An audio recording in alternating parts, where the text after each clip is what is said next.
how to limit FPS in Steam games. So I'm gonna use my NVIDIA control panel, but for AMD users, it will basically be the same, only the names will be different, but you just need to find the frame rate or the frame rate controller of your control panel or your graphics driver. But for NVIDIA users, just need to simply open your NVIDIA control panel and just wait for it to load.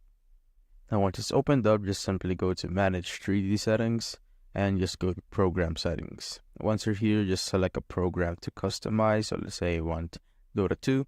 Now once I'm here, I'm just gonna go here at this part, and I'm just gonna just scroll down till you see the max frame rate right here. And now just set it to on, and now you can set it to any frame rate that you want. So let's say I want to set it at 144. Just simply click on here and set it to 144. Then just simply click on OK. Now once that's done, just simply click on Apply. And now that's good. Just exit out, and now you can open up your game. And so just open up your game, and you will see that the frame rate will be capped at 144. And that's how you basically limit FPS in Steam games.